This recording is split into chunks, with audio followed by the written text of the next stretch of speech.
that want to train. You do. So it would be your legal and moral.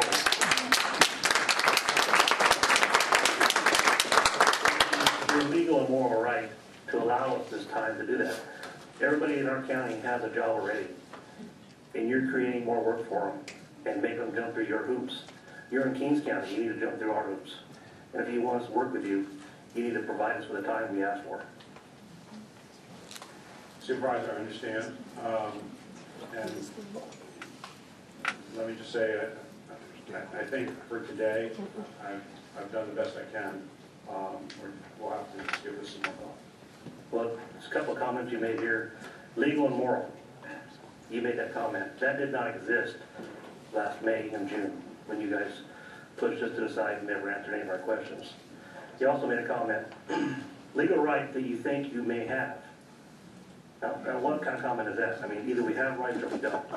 We reread the Prop 1A on rail. That's how we interpret it. We have questions and concerns here in Kings County, and you need to answer them. You have 60 questions that you need to answer, and you have about 11 months you need to make up for right now. And we're only asking for one thing, is a few more days on review of EIR, EIS report. And I don't think 45 days is enough. I think we need more.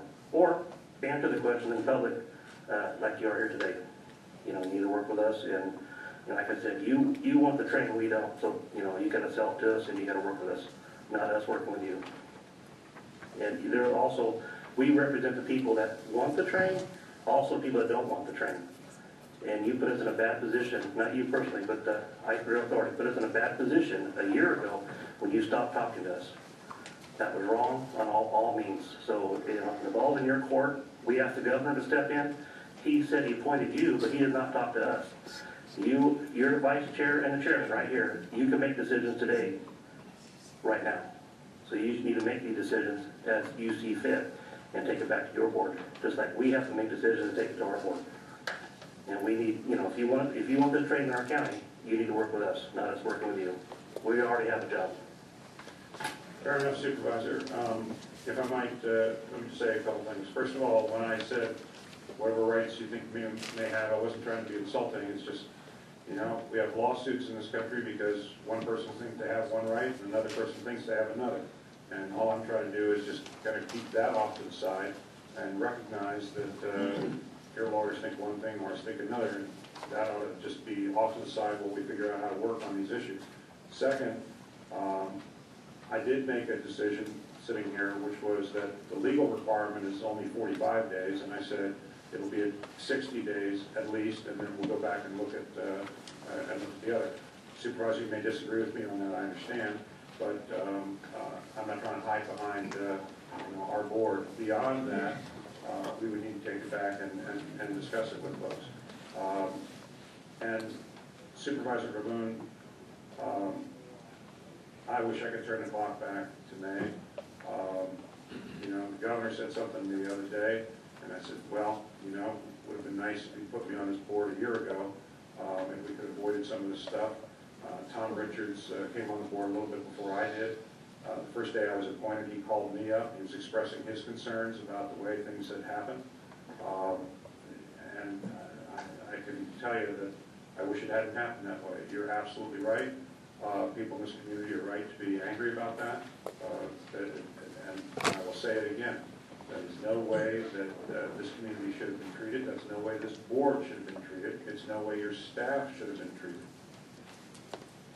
What I'd like to do is start today is to do what you said, sir, which is to come here understanding that we're the ones who want to build the train and to try to see if we can do that in a way that not only limits the damage that would be done or the impacts on your community, but if we can find some ways to do some things that would have some value.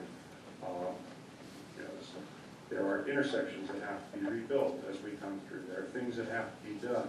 There are opportunities to provide facilities and infrastructure that could be important to the county. That doesn't mean you trade somebody's farm for it. I'm not suggesting that. I'm just saying that we have a responsibility to mitigate the impacts on farms and businesses, but also, at the same time, be working with your county as we come through touch your roads, if somebody's got an intersection, if they've got an interchange needs to be done. This is where we have been, I think, have an opportunity to try to find some ways that there are things that we can do for Kings County and not just do things to Kings County. And that's where I'd like to go from here. Okay. And no disrespect towards you. I did not take that. We really appreciate the vice chair and the chairman coming here to Kings County and trying to work with us. But we have a lot of issues, and we don't want this train run through our county. We want input with it, and we want to work together. And, you know, the ball's in your court, you need to make it work. Yes. Mr. Chair.